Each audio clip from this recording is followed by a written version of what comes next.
It is my pleasure to introduce Professor Anton Grech, who is head of psychiatry in Malta, and we'll talk about psychiatry and media. Thank you. Anton. I need the... Thank you.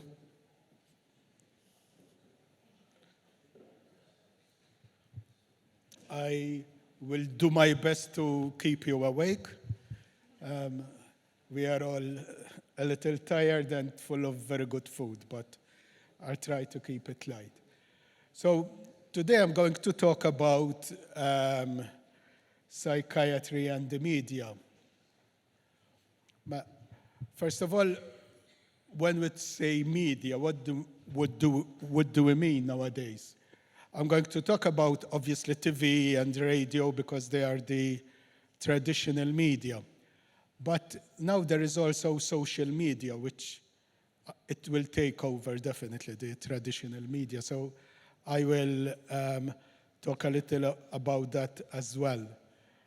And how they are related to psychiatry, and do they influence psychiatry? That's what I'm going to talk about.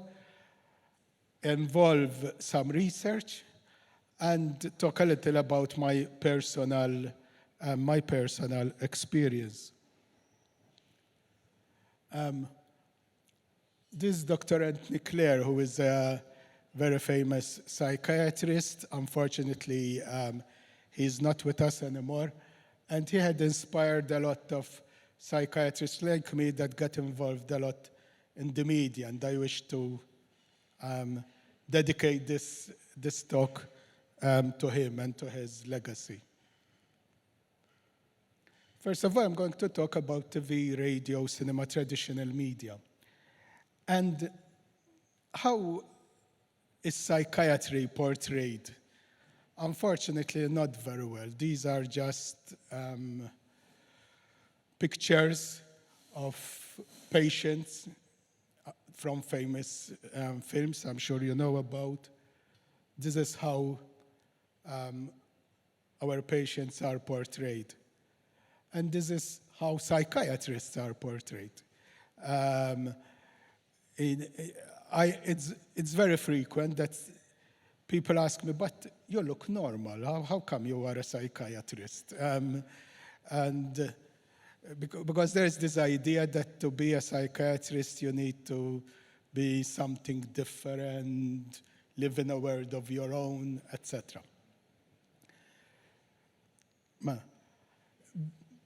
I'll start with talking about a study. Now, this is not to go into detail what the study is about, but really to make a point that for the brain, how important media is.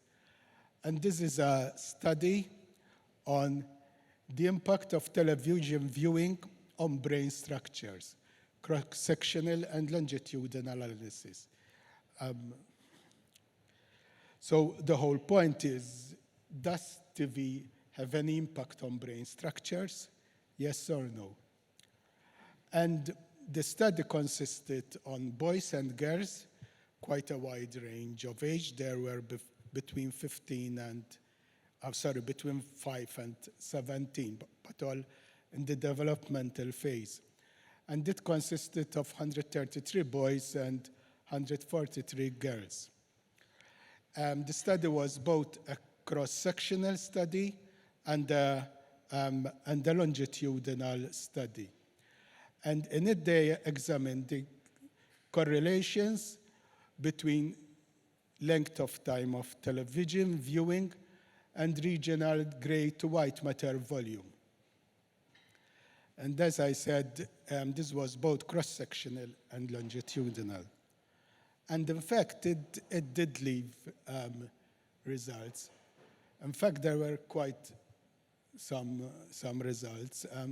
First, I'll show the picture, as we are used to showing pictures of the brain. And I'll explain what these are.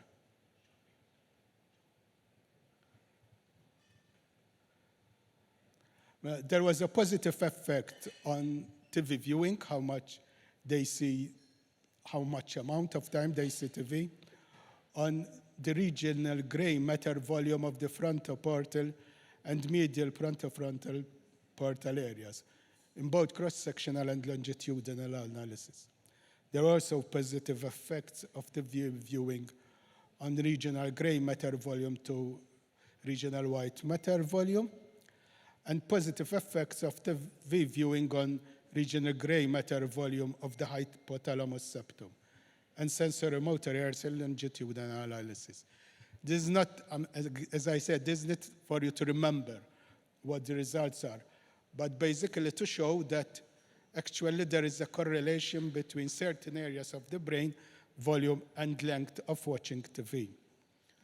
Also, the length of watching TV had a negative effect on verbal IQ. So the more you watch TV, the less the verbal IQ. Other studies, not the studies, have shown that the areas which had the positive effect of television viewing of them, they had correlation with low IQ as well. What does it mean? It could mean that the more you watch television, eventually you'll have less IQ, but not necessarily, because it could mean that it's not the act of watching television, but if instead of you were watching television, you were playing more, studying more, I don't know, socializing more, then your IQ would be, you would be higher. Or maybe if you have a lower IQ, you tend to watch more TV. It could be any of these. But the point is, since I'm talking about the media, is that there is some correlation between brain volume areas and watching TV. But how does this relate to health and information about health? And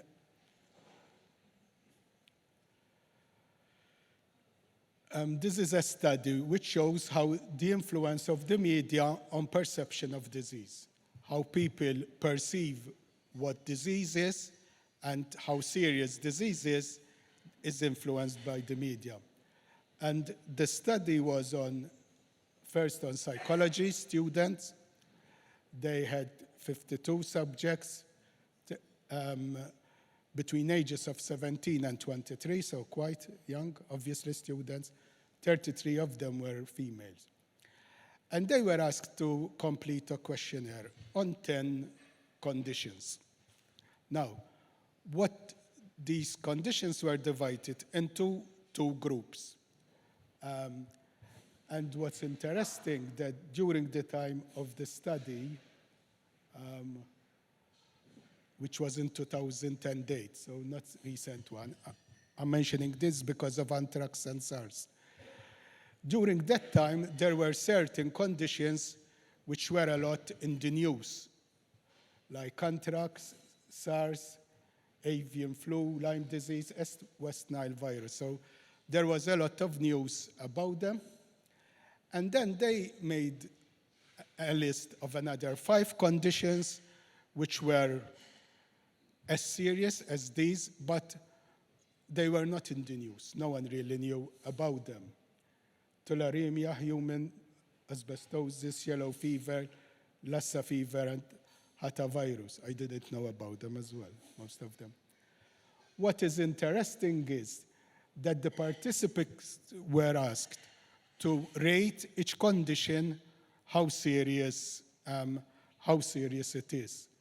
And those which were a lot in the news were classified as more serious than the others by the participants. So although actually these conditions have the same severity, somehow listening a lot about them from the news and the medias gave the perception that they are more serious. But one could say that these are psychology students. They don't really know about conditions. And so they would be biased. So the same study was repeated in medical students. And not surprisingly, the medical students had the same results.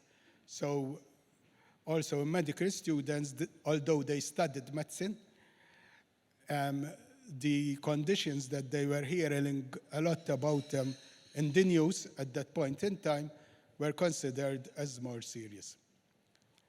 So far we have seen that there is a relation between brain structures and watching TV, and how we perceive severity of illness depends on how much these conditions are mentioned in the media. But what about psychiatric conditions? Stressing and Bus in 2010 reported that media exposure to mental illness has desensitized the public to mental illness. So because of media, mental illness, its stigma, that's the word, desensitization, has decreased. And it allowed to more positive acceptance by the populations of mental illness. And I think this was achieved by giving more information about psychiatric conditions in the media, decreased the taboo about it, showing treatment options, showing that these conditions can be treated, and also important, depicting characters of individuals who have overcome the illness. So the media can be used to decrease stigma and make psychiatric illness more acceptable by giving more information, showing that they could be treated, and also, very important, giving examples of this was happened. Well, this has happened. So I'm going to talk about a little about our experience in Malta following these three steps. In fact, over the last years in Malta, we worked hard to make sure that in the media there is presence of psychiatrists, there is more education on mental health and mental illness. And what's very important, we wanted to humanize the face of psychiatry and treatment of mental disorders. And we did this by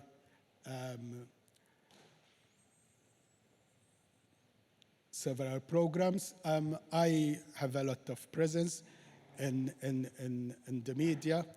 I very frequently am being asked to give interviews on certain subjects. If there is a topic, for example, in the news, I give interviews about it. Today is Schizophrenia Awareness Day. And during the coffee breaks, some of you must have seen me going around with a mobile. What I was doing, I was giving a radio interview to a radio station in Malta on what schizophrenia is and how to approach treatment, etc. So that's on a regular basis. But I had several radio and TV programs about this. For example, I had a radio program that's the title obviously is in Maltese, called Mill-Entità Psychiatra, which means from the psychiatrist's point of view. And it was a radio program purely on psychiatry, where for 2 seasons, I explained, for example, what anxiety is, what depression is. Each program was dedicated to a condition. I would explain what the condition is, and then there would be phone-ins from listeners, asking questions and discussing the subject. And it was quite a popular program. We had another series of programs called Il-Lejl It-Tajjeb, which means have a good night. It was called like that because it was in the evening, the program, and in it I wanted to show that psychiatrists are scientists, and psychiatry is a science, because I believe that by showing that we use science, it reduces stigma, and patients have more faith in us. And what happened in the series was that there would have a subject not necessarily related to psychiatry, and Janet would be a subject that there are popular beliefs about it. Then I would discuss how these could be explained in a scientific way. And the whole idea was, again, to show that as psychiatrists we think in a scientific way. And it was quite a popular program, and actually in the TV Awards of Malta, it was awarded as the best documentary series of the year. So I was quite happy about it. Then I had another series called Insiru Nafu Lil, which it's in Maltese, obviously, which means we got to know someone.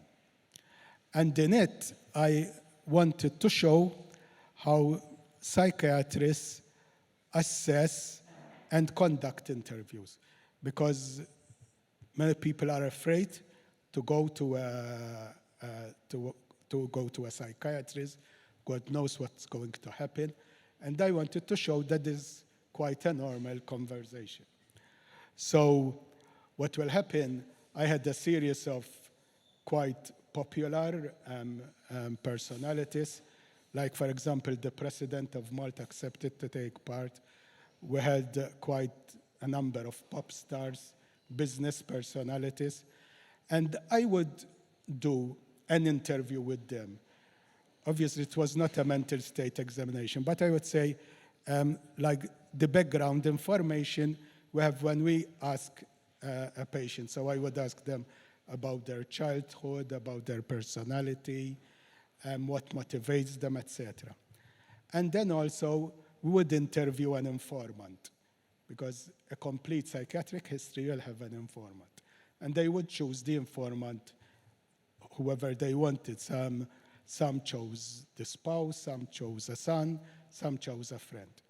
And then after the history taking with the person and the informant, I would do sort of a formulation of the personality of the individual, quite a popular way of doing about it. And it helped a lot for people to see how psychiatrists work. Then what what is most popular and takes a lot of my time is that for 12 years now, this is in the 12th year, there is a magazine program in the Malta National Television, and every Thursday at 6 o'clock I have a half-hour slot in it. And initially it started that I'll do a couple, but then with the response we were having from the televiewers, we decided to continue. And each year I tell them, shall we continue, yes or no? But the producers of this magazine program, since it's still popular, they insist that we continue doing it. It started mainly as a psychiatry slot, but now it has expanded into a general well-being slot. So what happens is we'll get a subject. Usually the televiewers will send us on our Facebook page what they wish that we discuss. And together with the host, I'll discuss the subjects they chose. I'll talk about it. People would, we have a Facebook page and people would write immediately during that time. So I try to keep it as much as possible a two-way communication. Sometimes I bring guests to tell their experience. For example, a couple of weeks ago, I had someone who suffered from Huntington's, and he talked about it. So I try to make it as lively as possible. And luckily, it's a very popular slot.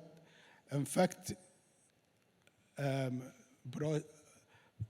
are a lot of surveys on broadcasting everywhere, including Malta. And many times, this slot has been shown to be the most followed up slot in Maltese TV out of all week, prior to prime time. So general television time there is prime time, after the 8 o'clock news, and before prime time. And this is the University of Malta newsletter, where one was one of those surveys, and I was very happy about it because even the university gets acknowledged that this slot is the most followed slot on Maltese TV out of all week. So it's quite a successful slot.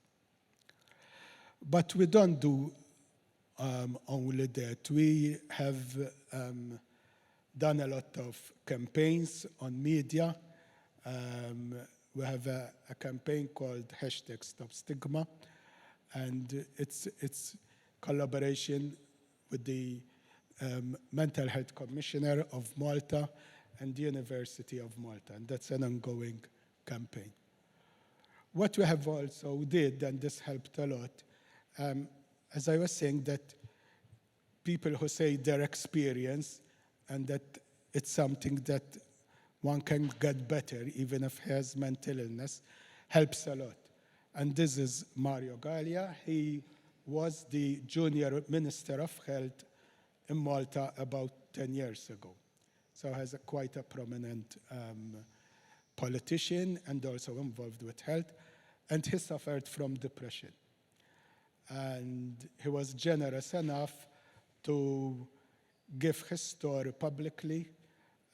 He came to my program and we have arranged that had several interviews in newspapers, etc. And the fact that he told his experience. He's a well-known politician. And people saw that everyone can have depression, everyone can have mental illness, and everyone can get better.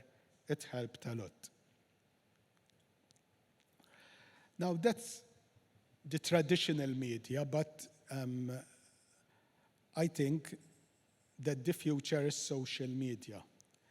And it is the new world.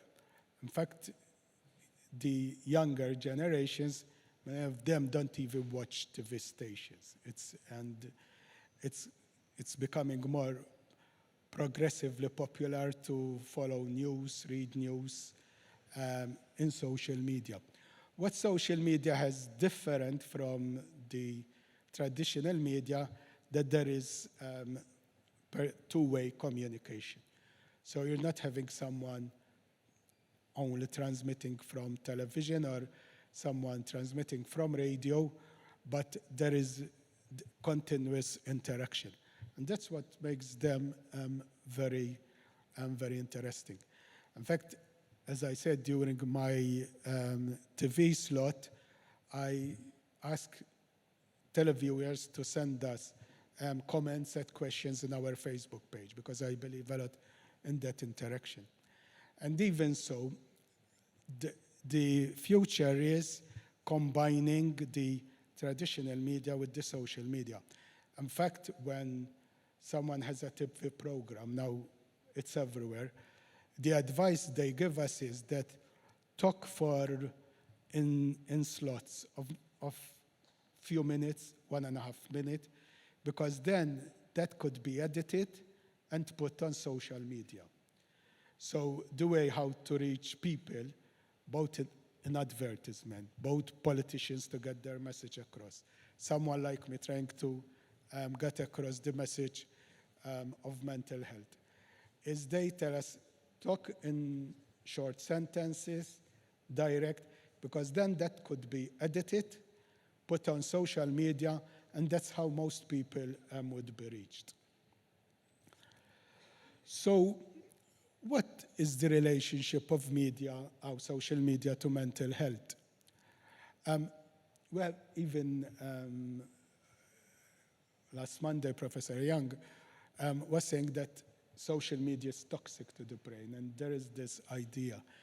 I found this systemic review. I didn't find a lot of systemic review on social media.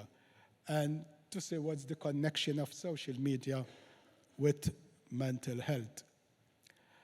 And they did a Google Scholar search, started with 50 citations, and then they followed this, and they included 16 articles.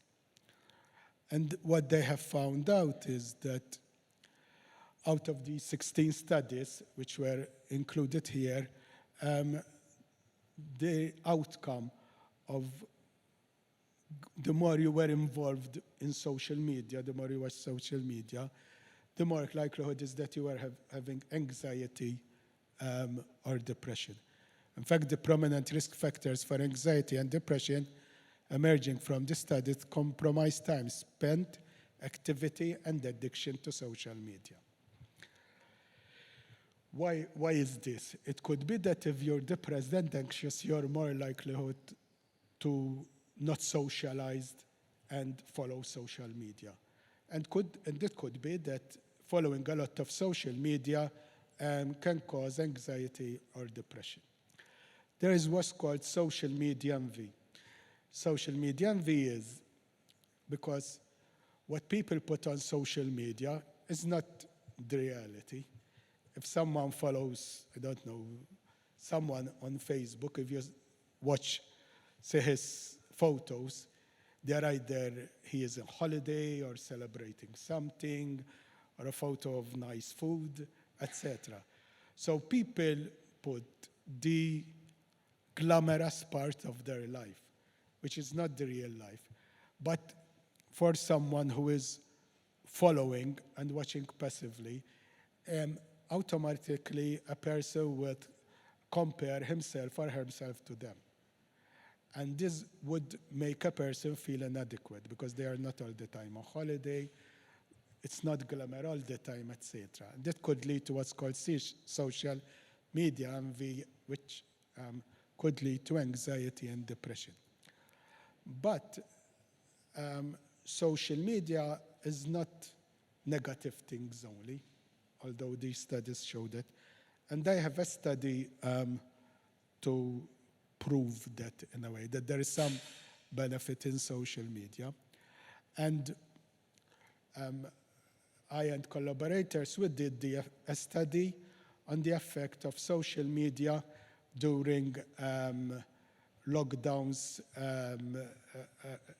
of COVID. Now, in the study, we studied only, it was published, we studied only Facebook.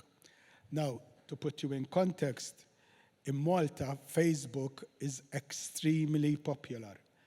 There are more Facebook pages than Maltese people in Malta because people have multiple accounts, some fake accounts, etc. Instagram is the next popular, but if we say 80% use Facebook, then there's 15% use Instagram, and that's the younger generation. And for some strange reason, Twitter is not popular at all. Twitter is rarely used in Malta. So we decided to focus our study on Facebook only. That's why we chose Facebook only. And what's good about Facebook is that you can do both a quantitative analysis, how much people are using it. But since now in the response you can do positive response, negative, if you're angry, hug, etc. So the response people do give an idea about their affect, what they are feeling. So it's not a question of responding yes or no, but it's about the quality of the the effect of their response. And this model was used. It was a model, I didn't develop it, but an expert on analysis of social media was a collaborator with me. And what we did, we examined 50,000 comments of individuals on Facebook during COVID lockdown, the first lockdown, and 150,000 interactions. So it was quite a significant number considering the population of Malta is around 500,000. And interestingly, what we found was that during the first lockdown, which was from February to May to 2020, the online interaction increased by 200%. So people were using Facebook more by 200%. Now, one can say, of course, they were in lockdown, people had nothing to do, and the only thing they could do was follow social media. But what was interesting was that during the lockdown, the interaction wasn't uniform, but the more there were positive cases, COVID cases, the more interaction. As you can see, the line in gray is COVID cases, the black line is online interaction. So during the lockdown, the more that there were, like everywhere in the world during that time in the news, they were saying today there's amount of COVID cases, COVID positive, this amount of people died, etc. That's what people were most interested in. We were all really afraid during that time. But the more there were positive COVID cases, the more there was interaction. So people were using more social media, the more that there was risk. But interestingly, we also studied the quality of the interaction. As I said, it was a qualitative analysis only. And the posts that portrayed care, affection, and unity increased by 300%. So online interaction increased by 200%. And positive interactions and interactions which showed that people were sharing, caring for each other, increased by 300%. And again, this was directly correlated to the number of COVID cases, positive COVID cases. So here we're seeing the social media during a very difficult time for everyone, and people were using it more, but not only using it more, but using it more to show affection, care, etc. And remember, during this time, people could not meet. We were all locked down. I was working, I was all the time in hospital, but people were mostly locked down at their houses. So social media took over what people could not do socially in normal circumstances. And I think that's very positive. It shows that it's true that social media can have negative effects, but used wisely, it can also have positive effects. So that's an advantage of social media. It's good because there is two-way communication. What's bad about it is the anonymity. People can have fake accounts, and sometimes we see very hostile comments on social media, and I think they should be from fake accounts. Presently, in Malta, there is a new experiment. A couple of weeks ago, a Love Island program has started. It's the new, it's the first time. But the kind of comments that there are in social media are really very negative comments. So it can be both positive and negative, as I've said. So what is, these are websites. There is the Mental Health Association of Gozo, Mount Carmel Mental Health Association, Kallemni.com. These are all sites on social media which we try to use them to portray the message on mental health.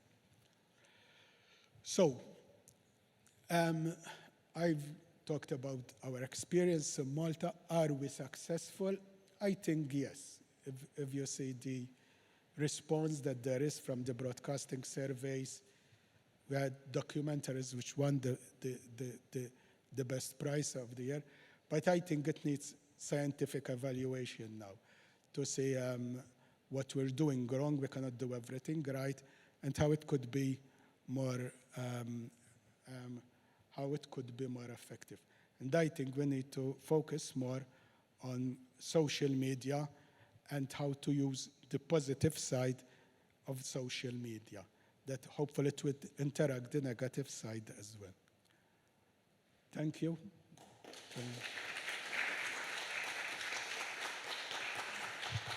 I tried to keep in time. Thank you, Anton. And really, I think your work on, your public work on reducing stigma is very important. So thank you, not only for the brilliant presentation, but also for your efforts. Thank you. Is there any questions? Yes?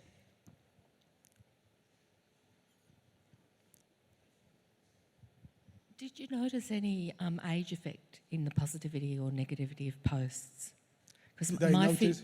Any age effect? Because my feeling about social media is that older people use Facebook more and they tend to do more positive posts. Younger people are more on Instagram and they tend to do more competitive or negative posts. Okay. Did you notice any age difference? No, we didn't study that, but it's a very good idea. We still have the data. I think we should consider that. Thank you. Also in consideration of, as you said, in the different contexts, for example, in the time of the pandemic, the content might have been different compared with other times.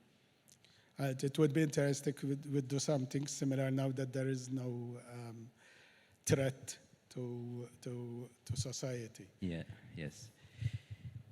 Any other questions? Yes, Alex?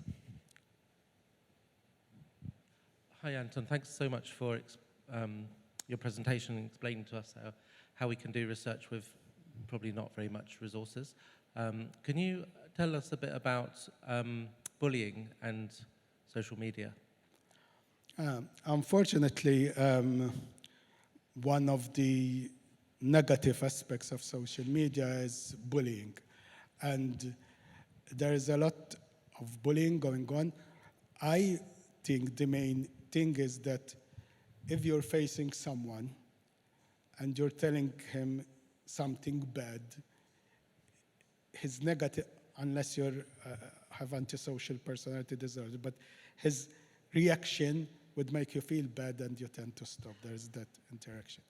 On social media, although it's a two-way interaction, you cannot see the effect your comments are having on that individual. And I think it makes it easier for someone to say negative effects on anyone. And it leads to, unfortunately, a lot of bullying, especially in the younger generation, as you said. So it's quite appropriate, that comment of the different age. Also, as I said, you can hide behind anonymity because people can have fake accounts. So unfortunately, it's one of the dark sides of social media, the bullying, and the way how to counteract it. I think it should be by education.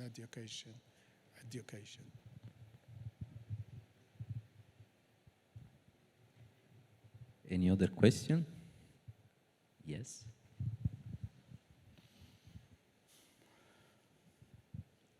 Thank you.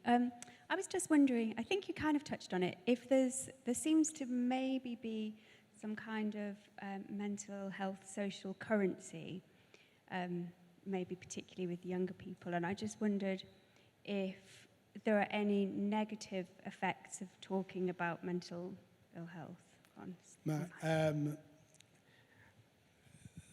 One is for individuals who suffer from obsessive compulsive disorder, especially related to health, I give them the advice, don't watch 2 programs which talk about health in general, because they tend to, when you're, for example, talking about schizophrenia, they start to be afraid that they have the symptoms themselves, etc. So that's one of the possible negative effects.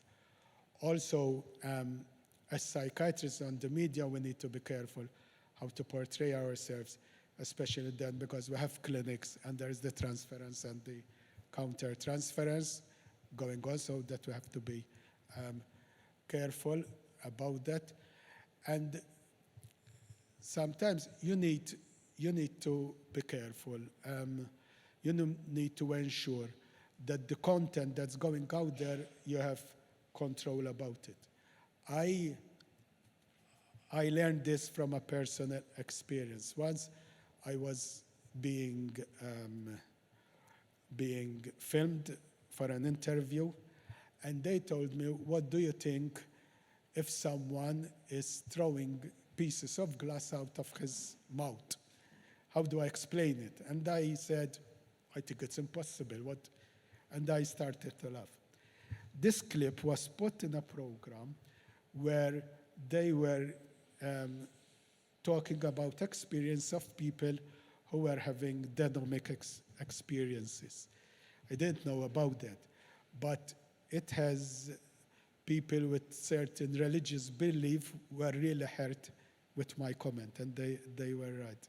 So from that then I told them, whatever I'm asked, before it goes public, I need to know about it. So, you know, it can be manipulated, what you say. So these are what I think could be negative comments. Thank you. And any other questions? Do actually people, especially young people in Malta, ask advice for social media addiction? Does it happen? I think first of all is prevention. We need to teach our younger generations to limit their time, and in young children we have to, as parents, be directive and limit their time. And I also believe a lot in education. I think that for social media addiction, prevention and educating in schools is very important. Over the last years in Malta, we have seen a drastic decrease of tobacco use. And I think it's because of the lot of campaigns that were done against tobacco use. So although we're being told that such campaigns wouldn't be helpful in Malta, it was proved the other way around. So I think whenever things like that, the way how to go about it should be with education. Then obviously you need to provide services for those who are addicted to help them overcome it. And behavioral addictions, one of them social media addiction, all over the world are becoming much more popular, and services are being geared towards that. Thank you. Any final questions?